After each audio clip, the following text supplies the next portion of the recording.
पीरों के पीर बाबा रामदेव जी अपने अमिट चमत्कारों की वजह से पूरी दुनिया में विख्यात हैं। जिनके दरबार में क्या गरीब और क्या अमीर सब बराबर हैं, जहां पर जाने से हर मनोकामना पूरी होती है। बताया जाता है कि बाबा रामदेव ने अपने जीवन काल में कुल 24 पर्चे दिए हैं, लेकिन हम आपको यहाँ बाबा के 5 पर्चों यानी 5 अद्भुत चमत्कारों के बारे में अवगत करवाएंगे, जिनके बारे में आपको जरूर जानना चाहिए। तो बने रहिए हमारे साथ। वीडियो अगर पसंद आए तो वीडियो को लाइक जरूर करें, और अगर आप हमारे चैनल पर नए मेहमान हैं तो आगे बढ़ने से पहले चैनल को सब्सक्राइब करने के साथ ही बेल आइकन को भी जरूर प्रेस कीजिएगा। पीरों के पीर रामा पीर बाबाओं के बाबा रामदेव बाबा को सभी भक्त बाबारी कहते हैं। बाबा रामदेव जी को द्वारकाधीश भगवान का अवतार माना जाता है। हिंदू धर्म के लोग इन्हें रामदेव जी और मुस्लिम धर्म के लोग इन्हें रामसा पीर कहते हैं। मध्यकाल में जब अरब, तुर्क और ईरान के मुस्लिम शासकों द्वारा भारत में हिंदुओं पर अत्याचार करके उनका धर्मांतरण किया जा रहा था, तो उस काल में हिंदू मुस्लिम एकता के लिए सैकड़ों चमत्कारिक सिद्ध संतों और सूफी साधुओं का जन्म हुआ। उन्हीं में से एक हैं रामा पीर। सबसे ज्यादा चमत्कारिक और सिद्ध पुरुषों में इनकी गणना की जाती है। हिंदू मुस्लिम एकता के प्रतीक बाबा रामदेव के समाधि स्थल रुणिचा में मेला लगता है, जहां भारत और पाकिस्तान से लाखों के तादाद में लोग आते हैं। कुछ विद्वान मानते हैं कि विक्रम संवत 1409 को उड़ू कश्मीर बाड़मेर में बाबा का जन्म हुआ था। विक्रम संवत 1442 में इन्होंने रुणिचा में जीवित समाधि ले ली थी। पिता का नाम अजमल जी तंवर, माता का नाम मेणा दे, पत्नी का नाम नेतल दे, गुरु का नाम बालीनाथ और घोड़े का नाम लाली था। बाबा रामदेव ने छुआछूत के खिलाफ कार्य करके दलित हिंदुओं का पक्ष ही नहीं लिया, बल्कि इन्होंने हिंदू मुस्लिमों के बीच एकता और भाईचारे को बढ़ाकर शांति से रहने की शिक्षा भी दी। बाबा रामदेव जी पोकरण के शासक भी रहे, लेकिन इन्होंने राजा बनकर नहीं, अपितु जन सेवक बनकर गरीबों, दलितों, असाध्य रोगग्रस्त रोगियों व जरूरतमंदों की सेवा भी की। बाबा रामदेव जी जन्म से ही क्षत्रिय थे, लेकिन इन्होंने डालीबाई नामक एक दलित कन्या को अपने घर में बहन बेटी की तरह रखकर पालन पोषण करके समाज को यह संदेश दिया कि कोई छोटा या बड़ा नहीं होता। रामदेव बाबा को डालीबाई एक पेड़ के नीचे मिली थी। ये पेड़ मंदिर से 3 किलोमीटर दूर हाईवे के पास बताया गया है। बाबा रामदेव जी का पहला चमत्कार। भैरव नाम के एक असुर ने पोकरण में आतंक मचा रखा था।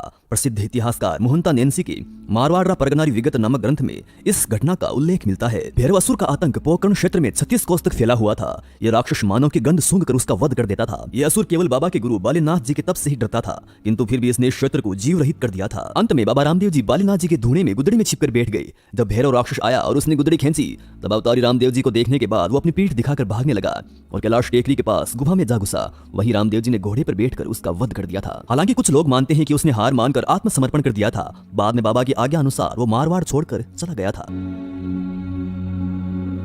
बाबा का दूसरा पर्चा।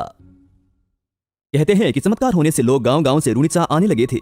ये बात रुणिचा और आसपास के गांव के मौलवियों को नहीं भाई। उन्हें लगा कि इस्लाम खतरे में है, तो उन्होंने बाबा को नीचा दिखाने के लिए कई प्रयास किए। जब उन पीरों और मौलवियों के प्रयास असफल हुए, तब उन्होंने ये बात मक्का के मौलवियों और पीरों से कही। उन्होंने कहा कि भारत में एक ऐसा पीर पैदा हो गया है जो अंधों की आंखें ठीक कर देता है, लंगड़ों को चलना सिखा देता है और यहाँ तक कि वे मरों को जिंदा भी कर देता है। मक्का के मौलवियों ने इस पर विचार किया और फिर उन्होंने अपने पूज्य चमत्कारी 5 पीरों को जब बाबा की ख्याति और उनके अलौकिक चमत्कार के बारे में बताया, तो वे 500 पीर भी बाबा की शक्ति को परखने के लिए उत्सुक हो गए थे। जिसके बाद वे 500 पीर मक्का से चलकर रुणिचा आ पहुंचे। बीच रास्ते में ही बाबा रामदेव जी से उनकी मुलाकात हुई। 500 पीरों ने रामदेव जी से पूछा कि हे भाई, रुणिचा यहाँ से कितनी दूर है? तब रामदेव जी ने कहा कि ये जो गांव सामने दिखाई दे रहा है वही तो रुणिचा है।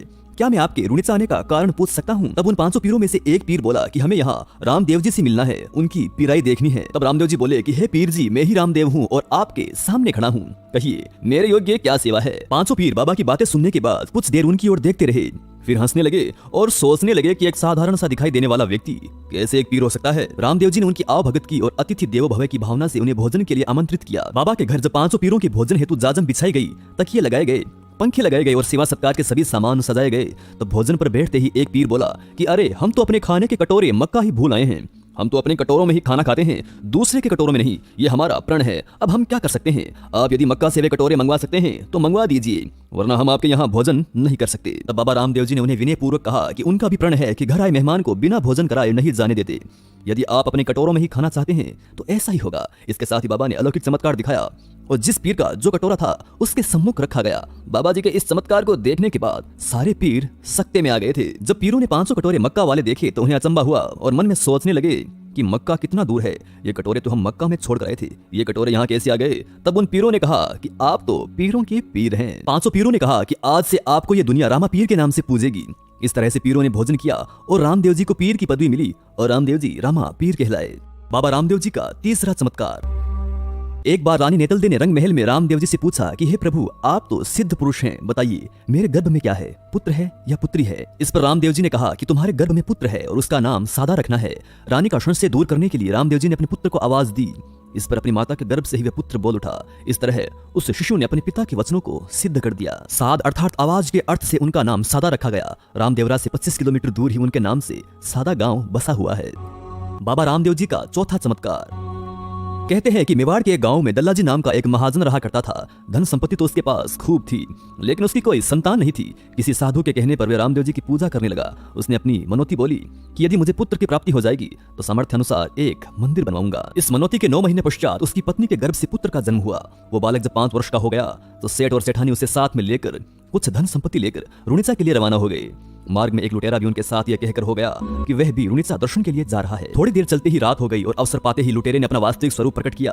उसने कटार दिखाकर सेठ से ऊंट को बैठाने के लिए कहा। उसने सेठ की समस्त धन संपत्ति हड़प ली और जाते जाते वह सेठ की गर्दन भी काट गया। रात्रि में उस निर्जन वन में अपने बच्चे को साथ लिए सेठानी विलाप करती हुई रामदेव जी को पुकारने लगी। अबला की पुकार सुनकर रामदेव जी अपने नीले घोड़े पर सवार होकर तत्काल ही वहां आ पहुंचे। आते ही रामदेव जी उस अबला से अपने पति का कटा हुआ सर गर्दन से जोड़ने को कहा।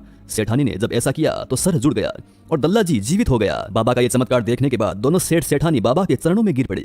बाबा उनको सदा सुखमय जीवन का आशीर्वाद देकर अंतर्ध्यान हो गए। बस उसी स्थल पर दल्ला जी ने बाबा का एक भव्य मंदिर बनवाया। कहते हैं कि यह सब बाबा की ही माया थी। बाबा रामदेव जी का 5वां पर्चा। कहा जाता है कि एक अंधा साधु सिरोही से कुछ अन्य लोगों के साथ रुणिचा में बाबा के दर्शन के लिए निकला था।